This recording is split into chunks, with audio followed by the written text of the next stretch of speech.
모든 재산은 이미 처리됐어? 너희는 한 푼도 받지 못할 거야. 대신 그 돈을 기부하기로 했단다. 첫째가 흥분해서 소리쳤습니다. 어머니, 그럴 순 없어요. 우리한테 이럴 순 없다고요. 저는 그의 눈을 똑바로 바라보며 말했습니다. 할 수 있고 말고. 이미 다 끝난 일이야. 첫째는 무릎을 꿇고 애원했습니다. 어머니, 제발요. 우리에게 기회를 주세요. 잘못했습니다. 그의 모습에 잠시 마음이 흔들렸지만 저는 곧 마음을 다잡았습니다. 너무 늦었다, 얘들아. 너희도 먹고 살만하니 그만 만족하거라. 안녕하세요, 여러분. 나이 70이 넘은 저는 이곳 경상도 깊은 산속 낡고 허름한 집에서 홀로 지내고 있습니다. 창밖으로 보이는 울창한 숲과 맑은 계곡 물소리가 저의 유일한 친구이자 위안이 되곤 합니다. 몇 년 전 남편을 하늘나라로 보내고 난 후 세상에 홀로 남겨진 듯한 외로움이 저를 짓눌렀습니다. 그때만 해도 자식들이 저를 위로해 주길 바랐습니다. 하지만 시간이 지날수록 자식들의 연락은 뜸해졌고 이제는 연락이 끊겨 간간히 소식만 들려오죠. 그래도 조금은 덜 외로울 수 있던 건 마을 이장님께서 가끔 들러 제 안부를 물어봐서죠. 할매, 아들들한테 연락 왔소? 이장님의 걱정 어린 목소리에 저는 그저 쓴웃음만 지을 뿐입니다. 주변 이웃들도 저를 볼 때마다 안타까운 눈빛을 보내며 수군거립니다. 아들들이 서울에서 잘 나가는 것 같은데 엄마한테 한 번을 안 찾아온대.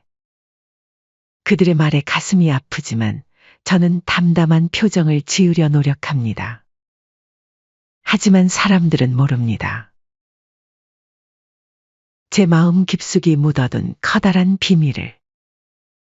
그것은 바로 남편이 남기고 간 경기도 성남의 100억 원 상당의 꼬마 빌딩입니다. 남편은 생전에 여보, 이 건물은 우리의 노후를 위한 거예요. 하지만 욕심 많은 우리 아들들에겐 말하지 말아요.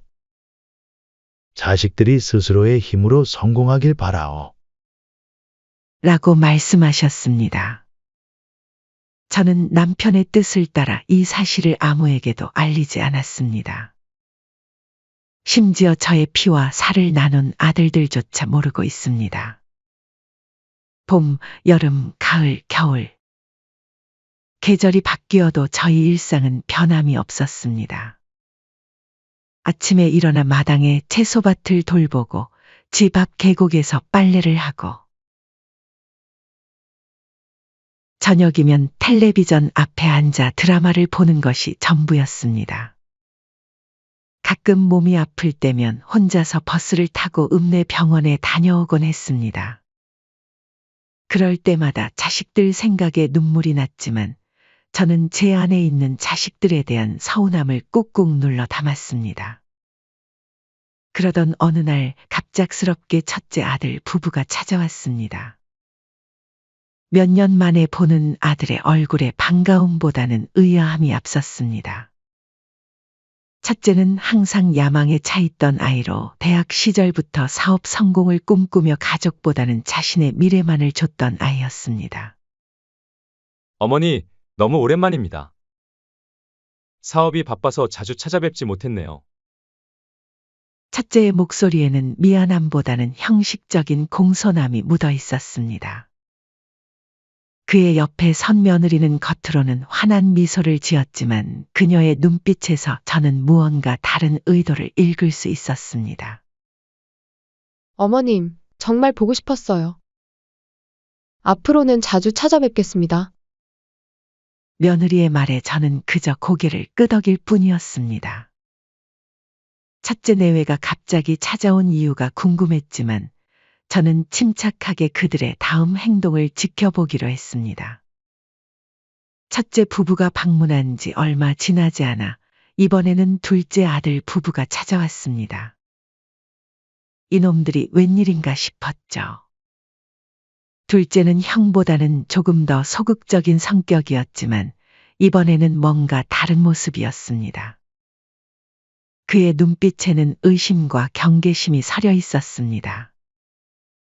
어머니, 저희가 이렇게 늦게 찾아와 죄송합니다. 형님이 갑자기 어머니를 찾아뵙다고 해서 저희도 걱정되어 왔습니다. 둘째의 말에 저는 속으로 쓴웃음을 지었습니다. 그래, 너희들끼리 경쟁이라도 하는 걸까? 둘째 며느리도 첫째 며느리 못지않게 눈치를 살피며 저를 관찰하고 있었습니다. 어머님, 집이 많이 어질러졌어요. 제가 좀 도와드릴게요. 둘째 며느리의 말에 저는 고개를 저었습니다. 괜찮다. 다 늙어서 뭐 어떠냐 말이라도 고맙다.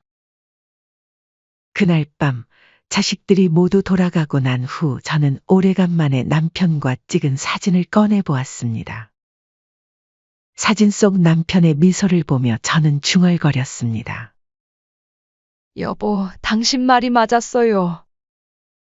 우리 아이들이 이렇게 변할 줄은 몰랐네요. 다음 날 아침, 저는 평소와 다름없이 일어나 마당을 쓸고 있었습니다.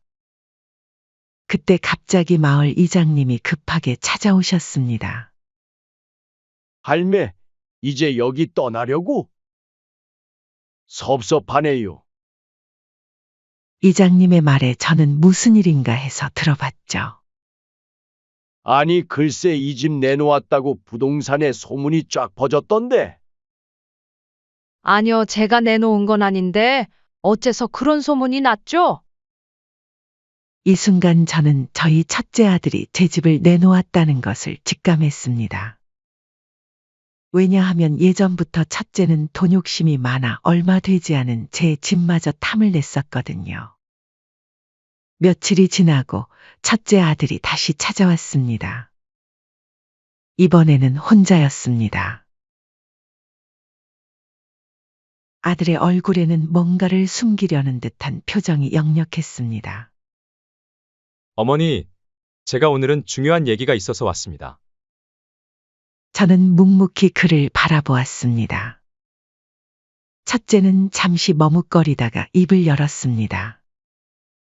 실은 어머니께서 성남에 꽤 큰 건물을 가지고 계신다는 걸 알게 되었습니다. 그게 사실인가요? 순간 저희 심장이 빠르게 뛰기 시작했지만 표정을 관리하며 담담하게 대답했습니다. 그래, 내 아버지가 남긴 거란다. 첫째의 눈이 커졌습니다. 어머니, 그렇다면 왜 지금까지 말씀해 주시지 않으셨나요? 저희가 어머니를 더 잘 모실 수 있었을 텐데. 그의 말에 저는 쓴웃음을 지었습니다.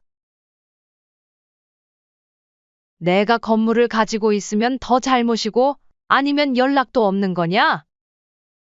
첫째는 잠시 침묵하다가 조심스럽게 말을 이어갔습니다. 그게 어머니, 그 건물 관리가 쉽지 않으실 텐데. 제가 대신 관리해 드리면 어떨까요? 어머니께서는 편하게 지내시고 저희가 건물 관리를 맡아볼게요. 그의 말에 담긴 숨은 의도를 간파한 저는 고개를 저었습니다. 괜찮다. 내가 알아서 할 테니 신경 쓰지 말거라. 첫째는 실망한 기색을 감추지 못하고 돌아갔습니다. 그가 떠나자마자 둘째에게서 전화가 왔습니다. 어머니, 형이 다녀갔다고 들었습니다. 무슨 일 있으셨나요? 저는 한숨을 쉬며 대답했습니다. 별일 아니다. 너희 형이 그냥 들렀다 갔을 뿐이야. 둘째의 목소리에는 의심이 가득했습니다. 어머니, 혹시 형이 무슨 요구를 하지는 않았나요? 내가 걱정할 것 없다. 다 내가 알아서 할 테니 신경 쓰지 말거라. 전화를 끊고 나니 마음이 복잡해졌습니다. 자식들의 탐욕스러운 모습에 실망감이 밀려왔지만 다음 날 첫째와 둘째 아들들은 가족 모임을 제안했습니다. 저는 자식들의 의도를 알면서도 동의했습니다. 모임 장소는 읍내의 한 식당이었습니다. 식당에 도착하자 아들들과 며느리들이 이미 와 있었습니다. 자식들의 얼굴에는 어색한 미소가 가득했습니다. 식사가 시작되고 첫째가 입을 열었습니다. 어머니, 이제 저희와 함께 지내시는 게 어떨까요? 이 산골에서 혼자 지내시기에는 너무 외로우실 것 같아요. 둘째도 거들었습니다. 맞아요, 어머니. 저희가 모시고 살겠습니다. 저는 그들의 말을 듣고 있자니 가슴이 아파왔습니다. 이미 둘째도 알고 있구만. 하지만 저는 감정을 누르고 담담하게 대답했습니다. 고맙지만 난 지금 이대로가 좋구나. 산속 생활이 편해. 첫째 며느리가 나섰습니다. 어머님, 하지만 그 집이 너무 낡았잖아요. 위험할 수도 있어요. 그 집을 팔고 더 나은 곳으로 가시는 게 어떨까요? 순간 분노가 치밀어 올랐지만 저는 참았습니다. 대신 조용히 대답했습니다. 그 집은 내 남편과의 추억이 가득한 곳이야. 팔 생각이 없단다. 식사가 끝나갈 무렵 둘째가 조심스럽게 말을 꺼냈습니다. 어머니, 저희가 알아보니까 그 성남에 건물이 꽤 가치가 있더라고요. 혹시 그 건물 관리는 어떻게 하고 계신가요? 저는 그들의 눈빛을 하나하나 살폈습니다. 탐욕과 조급함이 가득한 자식들의 모습에 마음이 아팠습니다. 이내 자식들끼리 싸움이 시작됐죠. 저는 물려준다는 말 한마디 없었지만 첫째 며느리가 말했어요. 그래도 장남이 어머니 재산을 먼저 물려받아야 하지 않겠어요? 호호, 무슨 소리예요? 어머니 재산은 내가 물려받아야 되지 않아요? 저희가 더 어려운 형편이잖아요. 둘째의 목소리였습니다.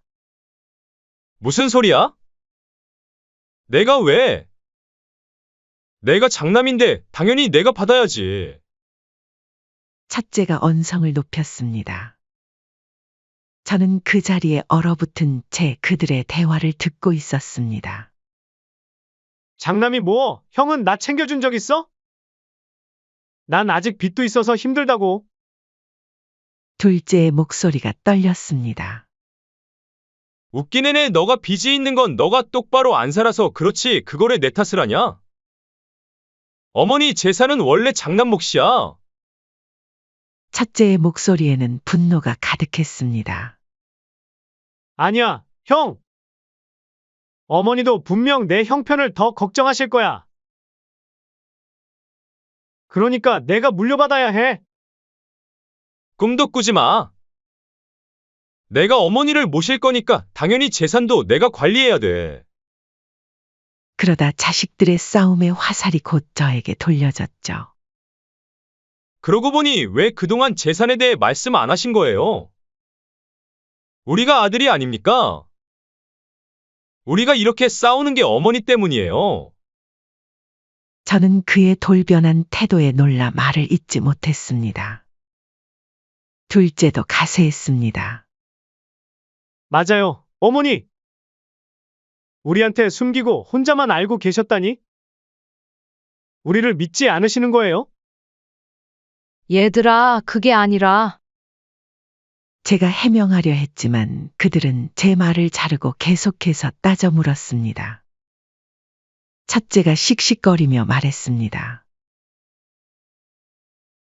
어머니, 우리가 그동안 얼마나 고생했는지 아세요? 그 재산이 있었다면 우리가 이렇게 힘들게 살진 않았을 거라고요. 맞아요, 어머니. 저희 애들 학비도 겨우 대고 빚에 시달리고 있는데 어머니는 그걸 보고만 계셨단 말이에요? 둘째의 목소리에는 원망이 가득했습니다. 저는 충격을 받은 채 그들의 모습을 바라보았습니다. 너희가 어쩌다 이렇게 변했니? 제 목소리가 떨렸습니다. 하지만 아들들은 아랑곳하지 않고 계속해서 따져 물었습니다. 어머니, 이제라도 그 재산을 우리한테 주세요. 우리가 아들이잖아요. 당연히 물려받아야 하는 거 아닙니까? 왜 어머니는 안 주실 것처럼 하세요? 첫째가 강하게 주장했습니다. 너희들 돈이 그렇게 중요하니? 내가 이렇게 살아있는데 벌써부터 재산 걱정이냐? 제 말에 아들들은 당황한 기색을 감추지 못했습니다. 첫째가 변명하듯 말했습니다. 아닙니다, 어머니. 저희는 그저 어머니를 걱정해서. 저는 그의 말을 끊고 일어섰습니다. 난 이만 가봐야겠다. 너희들끼리 잘 얘기 나누거라. 참다 못한 저는 결국 대문을 열고 나갔습니다. 아들들은 저를 보고 깜짝 놀라 말을 멈추었습니다. 집으로 돌아오는 길, 버스 안에서 창밖을 바라보며 저는 깊은 생각에 잠겼습니다. 자식들의 모습에 실망이 컸죠. 그제서야 사별한 남편이 절대 자식들에게 건물을 가지고 있다는 얘기를 하지 말라 한지 이해하게 되더라고요. 집에 도착하자마자 저는 변호사에게 연락했습니다. 변호사님, 계획대로 진행해 주세요. 제 자식들이 제 재산에 대해 어떤 행동을 할지 지켜봐야 할 것 같습니다. 그로부터 며칠 후 첫째 아들이 서류 뭉치를 들고 찾아왔습니다. 어머니, 이건 어머니의 재산을 저희가 대신 관리해 드리기 위한 서류입니다. 여기에 서명만 내주시면 돼요. 저는 서류를 받아들고 천천히 읽어내려갔습니다. 그것은 제 재산에 대한 모든 권한을 교묘하게 첫째 아들에게 넘기는 내용이었습니다. 얘야, 이게 무슨 짓이냐? 난 아직 정신 멀쩡하고 내 돈 내가 관리할 수 있다. 첫째는 당황한 기색이 역력했습니다. 아닙니다, 어머니. 이건 그저 어머니를 보호하기 위한. 저는 그의 말을 끊고 서류를 돌려주었습니다. 가져가거라. 난 서명 안 한다. 첫째가 떠나고 얼마 지나지 않아 둘째가 찾아왔습니다. 그의 표정은 형과는 달리 냉정해 보였습니다. 어머니, 솔직히 말씀드리겠습니다. 그 건물 우리가 관리하게 해주세요. 어차피 살 날도 얼마 안 남으셨잖아요. 제가 잘못일 테니까 믿으시고 편하게 사세요. 그 말을 듣는 순간 제 마음속에 있던 마지막 자비마저 사라졌습니다. 저는 차갑게 대답했습니다. 너희에게 그렇게 가르치지 않았다. 부모를 이렇게 대하라고 가르치지 않았어. 둘째는 제 말에 아랑곳하지 않고 계속해서 재산 얘기만 늘어놓았습니다. 저는 결국 그를 내쫓다시피 해서 보냈습니다. 그날 밤 저는 오랜만에 눈물을 흘렸습니다. 자식들의 모습에 실망도 컸지만 한편으로는 제가 지금 하고 있는 일이 옳은 것인지에 대한 의문도 들었습니다. 하지만 이내 마음을 다잡았습니다. 아침 햇살이 창문을 통해 방 안으로 스며들었습니다. 저는 늘 그랬듯이 일찍 일어나 마당으로 나갔습니다. 꽃밭에 물을 주며 문득 제 인생이 이렇게 될 줄 몰랐다는 생각이 들었습니다.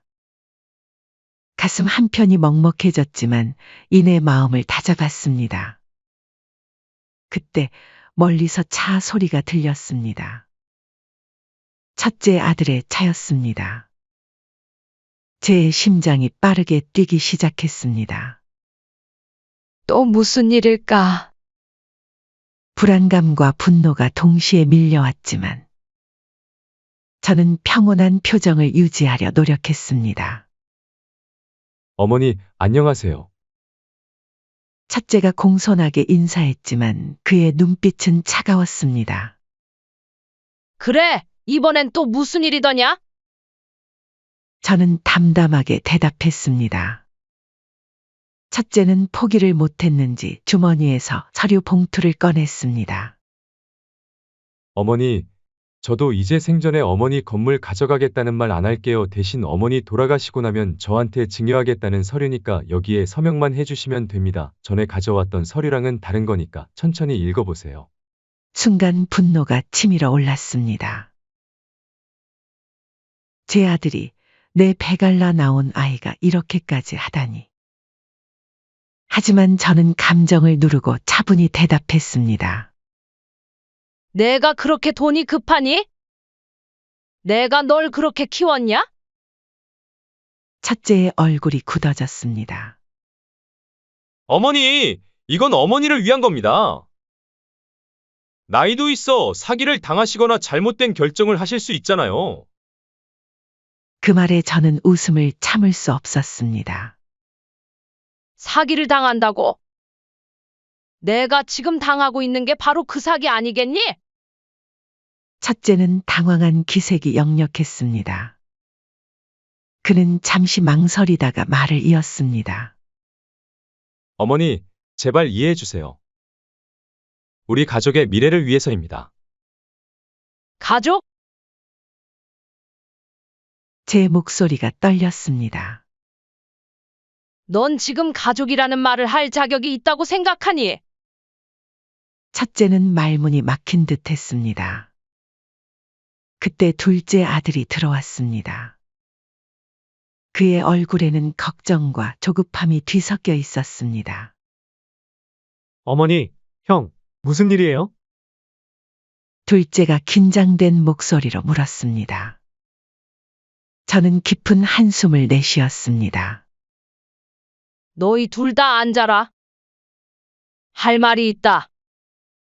아들들이 소파에 앉자 저는 천천히 말을 이어갔습니다. 난 너희가 이렇게 변할 줄 몰랐다.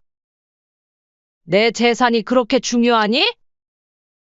둘째가 변명하듯 말했습니다. 아닙니다, 어머니. 저희는 그저 그만! 제 목소리가 높아졌습니다. 더 이상의 거짓말은 듣고 싶지 않다. 여지껏 나를 여기 산에 혼자 남긴 채 버리고 가고 몇 년 동안 연락 한 번 없다가 이제 와서 나를 생각한다고? 지나가던 개가 없겠다. 방 안에 무거운 침묵이 내려앉았습니다. 저는 천천히 일어나 옷장으로 걸어갔습니다. 그리고 오래된 상자 하나를 꺼내왔습니다. 이게 뭔지 아니? 저는 상자를 열며 물었습니다. 안에는 낡은 사진들과 편지, 그리고 아이들이 어렸을 때 만든 그림들이 가득했습니다. 이건 내가 평생 모아온 보물이란다. 너희의 어린 시절 우리 가족이 행복했던 순간들. 제 목소리가 떨렸습니다. 눈물이 볼을 타고 흘러내렸지만 저는 아랑곳하지 않았습니다. 난 이것들이 내 진짜 재산인 줄 알았어. 하지만 이제 보니 이것들은 아무 의미 없는 것 같구나. 저는 쓴웃음을 지었습니다. 너희가 그토록 원하던 그 재산 내가 모두 정리했다. 하지만 너희에게 한 푼도 주지 않을 거야. 아들들의 얼굴이 경악으로 물들었습니다. 첫째가 벌떡 일어났습니다. 어머니! 그게 무슨 소리예요?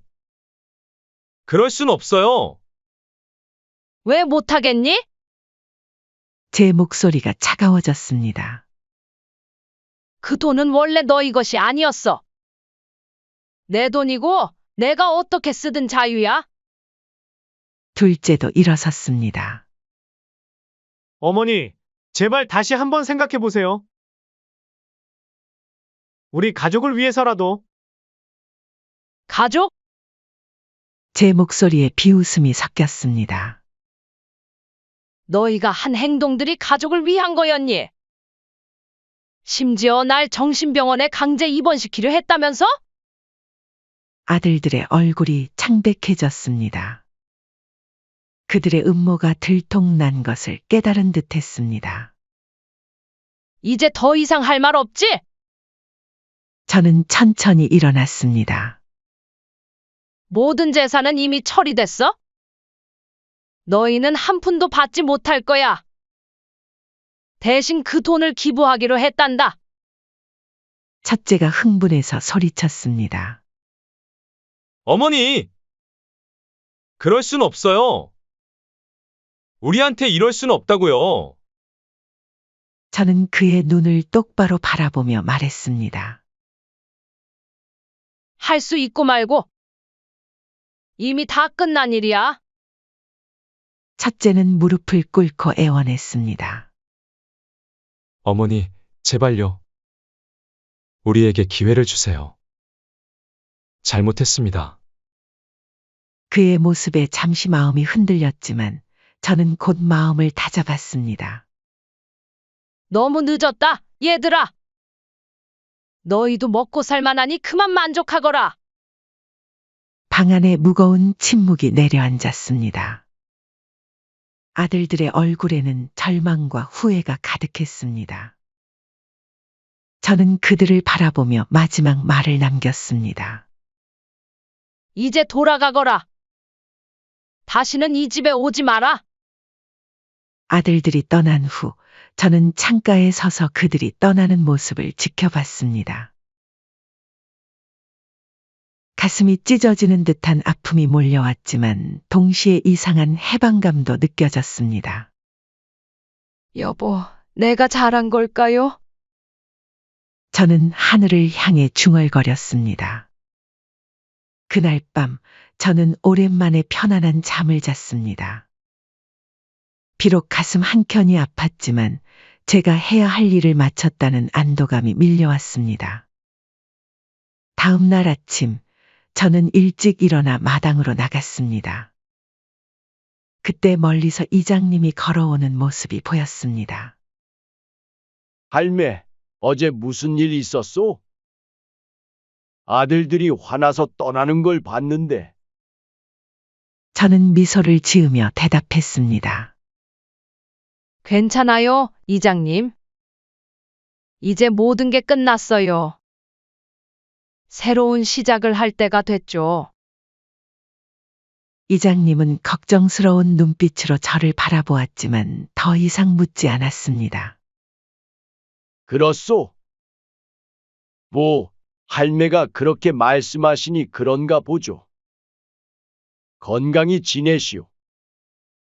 이장님이 떠난 후 저는 집 안으로 들어와 오래된 사진첩을 펼쳤습니다. 행복했던 시절의 추억들이 눈앞에 펼쳐졌습니다. 눈물이 흘렀지만 이번에는 후회의 눈물이 아니었습니다. 이제 정말 끝이구나. 저는 중얼거렸습니다. 하지만 동시에 새로운 시작이기도 해. 창밖으로 보이는 푸른 하늘을 바라보며 저는 앞으로의 삶에 대한 희망을 품었습니다. 비록 혼자지만 이제는 진정한 자유와 함께 살아갈 수 있을 것 같았습니다. 아들들이 떠난 후 집안에는 무거운 정적만이 감돌았습니다. 창밖으로 보이는 산의 풍경은 여전히 아름다웠지만 제 마음속은 폭풍우가 지나간 듯 혼란스러웠습니다. 이제 정말 끝인가? 저는 중얼거리며 낡은 소파에 몸을 기댔습니다. 그때 전화벨이 울렸습니다. 수화기를 들자 변호사의 목소리가 들렸습니다. 어르신, 모든 절차가 완료되었습니다. 재산은 전부 자선단체로 이전되었고, 아드님들은 법적으로 어떤 권리도 주장할 수 없습니다. 고맙습니다, 변호사님. 제 목소리는 담담했지만 가슴 한편이 무거워졌습니다. 전화를 끊고 창밖을 바라보니 갑자기 모든 것이 허무하게 느껴졌습니다. 제가 평생 모은 재산 그리고 제 핏줄. 모두 한순간에 사라져버린 것 같았습니다. 다음 날 아침 예상치 못한 손님이 찾아왔습니다. 첫째 며느리였습니다. 어머님, 제발 한 번만 더 기회를 주세요. 저희가 잘못했어요. 첫째 며느리의 목소리에는 간절함이 묻어 있었습니다. 하지만 저는 이미 마음을 굳혔습니다. 애기 못 들었나 보구나. 이제 그만 돌아가거라. 더 이상 할 말이 없다? 하지만 어머님, 며느리는 애원하듯 말했지만 저는 단호하게 문을 닫아버렸습니다. 그 후로 며칠 동안 둘째 아들과 둘째 며느리도 찾아왔지만 저는 그들 모두를 문전박대했습니다. 매번 문을 닫을 때마다 가슴이 찢어지는 듯한 고통이 밀려왔지만 저는 참아냈지요. 그렇게 한 달이 지났을까요? 이제 더 이상 자식들이 찾아오지 않았죠. 처음에는 해방감이 들었지만 곧 깊은 외로움이 저를 덮쳤습니다. 그렇게 시간이 흘러 계절도 바뀐 채 봄, 여름, 가을, 겨울. 자연은 변함없이 그 순환을 반복했지만